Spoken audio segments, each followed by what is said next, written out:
Bom, pessoal, estamos aqui de volta, dessa vez para falar a respeito das reformas religiosas. Quando a gente fala de período moderno, como eu disse para vocês no primeiro vídeo, nós estamos falando de uma época de mudanças na sociedade, na cultura, na ciência, na política e na religião. Lá na Idade Média, a igreja que tinha maior poder e maior influência era a Igreja Católica. No período moderno, essa igreja ela ainda vai ter poder, ela vai ter influência. Todavia, ela não vai ser mais aquela instituição intocável, que não vai ter seu poder contestado. Ela vai entrar numa conjuntura histórica que nós chamamos de reformas religiosas. Tudo bem? A Igreja Católica, ela vai ser precursora dessas reformas. Ela vai iniciar essas reformas. Segundo alguns historiadores, esse reformismo iniciou ainda no período medieval, com a criação de algumas ordens religiosas, expansão da fé e tal. Contudo, era uma reforma muito lenta e nos moldes da igreja. Então ela estava fazendo da forma como ela queria, bem devagarzinho. E aí, no meio desse reformismo católico, que já vinha em processo, surge a reforma protestante. Então a reforma protestante, que é a reforma de Lutero, de Calvino, são práticas reformistas que estão dentro de uma conjuntura maior, que são as chamadas reformas religiosas.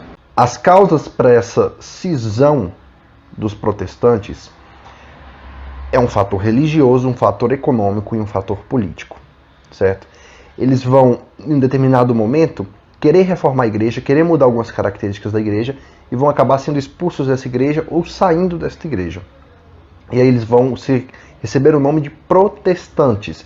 Por que protestantes? Porque eles protestavam contra o poder da igreja, eles protestavam contra a doutrina da igreja, eles protestavam contra o sistema político-religiosos da época. E aí você tem basicamente essas três causas. Quando a gente pensa em reforma protestante, a gente sempre lembra do fator religioso, né? Contestar o poder doutrinário da Igreja Católica. Isso é um fato? Sim, mas não único. Eu vou falar dos três principais reformistas e aí eu vou explicando cada um desses fatores. O primeiro reformista é Lutero. Martinho Lutero, ele traz uma nova visão, uma nova interpretação da igreja, ele queria reformar a igreja, a ideia dele não era sair da igreja inicialmente, porém ele acaba sofrendo aí uma certa pressão e até expulso da igreja por conta do seu protesto, de suas manifestações contrárias. Ele se opõe à venda de indulgências, a igreja ela vendia, resumidamente, o que são indulgências? Era uma espécie de salvação, então a igreja ela vendia essas salvações para obter terras, para obter riquezas. A igreja ela comercializava com a fé e ela era muito rica. É muito rica, né? Mas naquela época tinha uma riqueza muito grande diante de uma população tão pobre. O contexto da reforma religiosa, pessoal, surge numa época que as pessoas se lembram lá na Idade Média, passando por doença, por guerra, por epidemias, por rebeliões. A população está sofrida e a igreja ela não está conseguindo responder esse sofrimento. A igreja ela está ficando mais rica ainda. Então ele vai criticar essa questão da riqueza da igreja. Ele vai defender uma salvação pela fé. Basta você somente acreditar para ser salvo. Ele vai trazer essa nova interpretação bíblica, traduzir a Bíblia, difundir o conhecimento bíblico e contestar totalmente, utilizando a própria Bíblia, o poder católico. E aí isso vai custar bastante para ele. Ele vai acabar sendo intimidado a depor. E ele resiste, ele acaba indo, ele acaba sendo excomungado, expulso da igreja. Especialmente, a coisa complica para ele, especialmente quando ele cola 95 teses, 95 ideias contrárias à igreja na porta de uma capela de uma igreja lá na Alemanha, chamado Wittenberg. Esse fato acabou gerando um caos danado, as pessoas chegavam para ir à missa e ver aquele tanto de coisa colada na porta da igreja, criticando a igreja, né? Então isso vai acabar gerando para ele aí uma expulsão da igreja. E aí se cria a tendência luterana. Ele vai conseguir apoio principalmente de uma ala burguesa e nobre com essas reformas que ele irá promover. Então o Lutero ele representa principalmente isso aqui, esse fator religioso, que foi a causa primária de apoio e cisão dele. Depois a gente tem Calvino. Esse barbudão, ele vai trazer uma nova interpretação também de fé. Ele também se opõe àquela ideia da igreja de que a salvação está ligada à questão das obras. Para ele também só basta você crer, seguir a Bíblia, somente a salvação pela fé. Ele se opõe aos sacramentos da Igreja Católica com exceção de dois, o batismo e a Eucaristia. Esses dois aí ele aceita, o restante ele não tolera, como a unção dos enfermos, sacramentos de confirmação, ele não vai aceitar, né? O sacerdócio, enfim, ele vai recusar. Ele também vai defender uma tese que é chamada predestinação, isto é, para ele, as pessoas já nasciam com destino, se seriam ou não salvas. Imagina só, você nascer já com o seu destino, se você vai ser salvo ou não. Já sabe se vai ser salvo ou não, né? Deus já sabe se você vai ser salvo ou não, você sabe. Vai descobrir de acordo com o tempo. No decorrer da sua vida, você vai perceber se você vai ser salvo ou não através do seu sucesso, através das suas conquistas no trabalho. Mas é um trabalho qualquer? Não, tem que ser um trabalho honesto, um trabalho dedicado. Se você tiver progresso, se você tiver uma boa ascensão no seu trabalho, uma boa condição ligada a práticas econômicas, isso é um sinal divino de que você será salvo. Isso vai servir para quem? Principalmente para a burguesia. A burguesia está doida para chegar no poder aqui.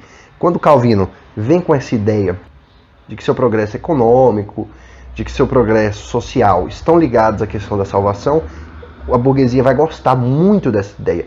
A Igreja Católica apoiava esse tipo de ideia? Não, a Igreja Católica não gostava de dar apoio religioso à burguesia, porque feria aquela ideia de que a sociedade é dividida entre clero, nobres e servos. Não tinha espaço para a burguesia. E a burguesia vai conseguir espaço, por exemplo, com Calvino. Tá? Então Calvino ele vai representar principalmente esse fator econômico. Ele vai falar o seguinte: olha, não é porque você tem um trabalho digno, que você lucra, como o caso da burguesia, que vocês estão condenados. Vocês podem ser salvos. E por fim, a gente tem a figura de Henrique VIII. Henrique VIII ele era um rei da Inglaterra e ele vai gerar um problema muito sério com a igreja, porque no período moderno a gente tem uma prática política chamada absolutismo. Isto é, o rei quer todo o poder para ele. O rei é egoísta, o rei não quer dividir o poder com ninguém. Se eu mando, você tem que obedecer, não tem que contestar meu poder não. Quem é que vai representar uma concorrência para o rei? A igreja. Porque a igreja também mandava pra caramba no período medieval. Só que nessa época aqui, alguns reis não vão gostar desse negócio da igreja ficar mandando. É o caso de Henrique VIII. Então vai gerar esse fator político. Henrique VIII vai causar esse fator político. Ele vai recusar o poder da igreja. E qual vai ser a razão, o estopim para ele expulsar a igreja católica da Inglaterra? O casamento. Ele era casado com Catarina e ele não conseguia ter filho com ela. E por não ter conseguido ter filho, ele queria um divórcio. Já estava flertando ali com Ana Bolena, porém o Papa não autorizava, porque na Igreja Católica só existia e existe, né, um casamento. Então não podia divorciar. E aí ele conversou com o Papa, tentou convencer o Papa não permitiu. E aí ele ficou com raiva, falou: mas eu quero casar com ela, mas não pode, eu não vou te dar o divórcio e tal. O que ele fez? Expulsou a Igreja Católica da Inglaterra e criou a sua própria igreja, o anglicanismo. Tá?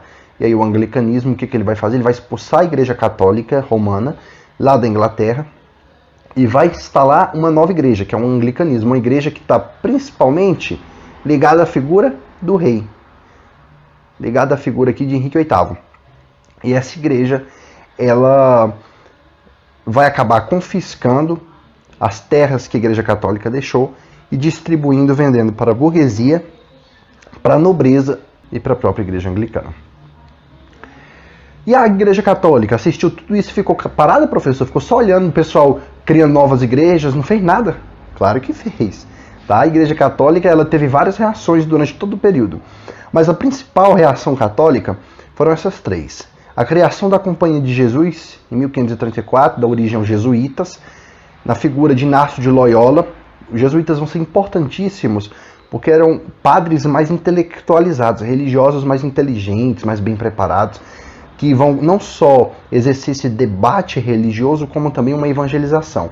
Vão evangelizar a Europa, vão evangelizar a África, vão evangelizar a América. Quando os portugueses, os espanhóis chegam na América, vem muitos jesuítas juntos. Tá? Então isso aqui foi o fundador dessa Companhia de Jesus, Inácio de Loyola, e eles vão exercer um papel importantíssimo na tentativa de barrar, de convencer, de bater de frente a frente com questões religiosas, teológicas. Você tem o Concílio de Trento. O que é um concílio? É uma espécie de reunião. Os bispos se reúnem para discutir algumas coisas da igreja, para reformar, para mudar. E nesse concílio, eles vão criar os seminários, isto é, eles vão criar umas escolas para formar padres. Agora eles vão valorizar, vão investir no estudo dos padres, para que possa preparar esses padres para a linha de frente, para conseguir debater, para conseguir explicar a sua fé. Eles vão também condenar a venda de indulgências agora, que é aquele lá que Lutero protestava. Vão reafirmar a doutrina católica, então eles não vão abrir mão de certas coisas, vão falar, olha, o Papa é sim uma autoridade, as imagens católicas, elas têm sim seus valores, os sacramentos católicos têm sim seus valores, eles não vão abrir mão de tudo, e vão reformular o Index. O que é o Index? O Index era uma espécie de manual que proibia o acesso do católico a alguns livros. Você não podia ler certos livros, porque eles eram prejudiciais ao cristianismo católico. E por fim, eles vão reativar o Tribunal do Santo Ofício, a Inquisição. Eles vão instituir novamente esse tribunal que vai investigar, que vai apurar e punir as pessoas que fossem contra o poder da igreja. Eles vão funcionar ali principalmente na Itália, para conter a disseminação do protestantismo na Itália, mas também ele vai aparecer ali na Espanha e em Portugal, predominantemente. E aí esse tribunal ele vai tentar, pelo medo, barrar esses protestantes. Eles vão começar a perseguir, confiscar bens, prender, e se o cara fosse muito rebelde, e poderia até ser condenado à morte. Não só pela Igreja Católica.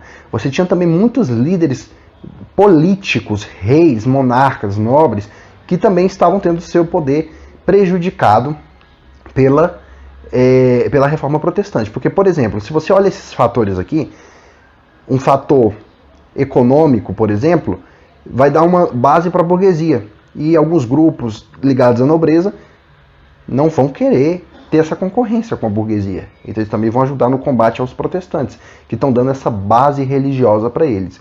O fator político também, né? Alguns reis vão ver isso como uma ameaça e vão acabar buscando conter junto com a Igreja Católica. Pessoal, então é isso. Não são assuntos tão complexos, mas são essenciais para a nossa aprendizagem. Então a gente termina por aqui. Até uma próxima vez.